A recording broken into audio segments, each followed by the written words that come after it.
Hey guys, Sheepy here. Today I will talk about comeback mechanics in a game and how to come back from a deficit.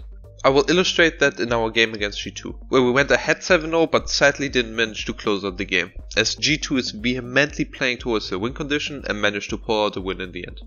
As always, let's start right in the draft. With an early draft with Xayah, Rakan and Galio, we set ourselves up for a team fighting comp, where Galio and Rakan will set up fights and Xayah will deal sustained damage to kill the enemy. It's swiftly answered by G2 with the Camille, Sejuani and Ezreal, basically saying, we will split push with Camille and if you want to force fights, we have an Ezreal and a Sejuani to be safe. We each round up our team comps with us picking more engage, and Zek and Poppy, and the enemy more disengage with Talia and Braum. Each team has different win conditions, and whoever is able to execute theirs better will come out ahead. Going into the game, although they had Talia who looks for early pushes against Galio, we managed to get an early kill on her. With that, we slowly started to ramp up more and more kills all over the map, with Poppy getting a solo kill on Sejuani and another on Talia after a double TP towards the bot lane. Coming mid game, we're now way stronger and on top of that built for teamfights, so we're eager to find and win more, as Poppy is still fine to hold Camille in the bot lane. Camille will need at least 3 to 4 items until she pressures the Poppy under the turret, so we use the remaining time to find good teamfights. In the end, we secure Nashor, after killing Ezreal and Talia in a beautiful Galio-Zek-Rakan combo. Poppy goes in and Rakan uses Battle Dance to Poppy, and then W ultimate into both their carries, with Galio ultimate and Zek following up, making Talia look like a bouncing ball. After getting the mid and bot lane tier 2 with Nashor, we decided to set up for the top lane turret.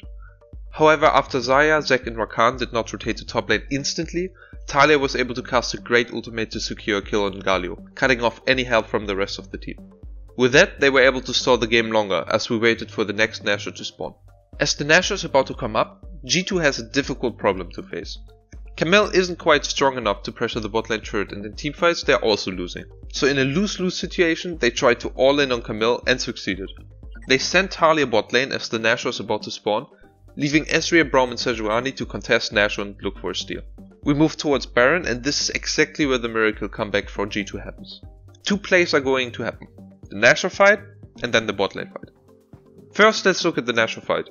As Sejuani comes too close to the Nashor area, Rakan turns on her with W, and Zek follows up with Ballistic Slingshot into his Q, and then flashing for the second stun on Ezreal. Zek then follows up with his ultimate, but as he is casting it, Galio uses his ultimate. Zek then effectively pulls both Ezreal and Braum out of the Galio ultimate, and both survive after Ezreal uses flash. At that point, the second wonder of the G2 comeback happened. This one was the lesser of the wonders, as they set up for a 2v2 around Camille, where they probably had the highest chances of success.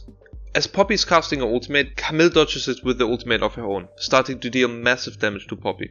Galio starts his TP after the whole Nashor fight, and looks to help out Poppy, but ultimately, after Poppy getting too low, and Galio falling to Camille, both die and they end up securing Nashor.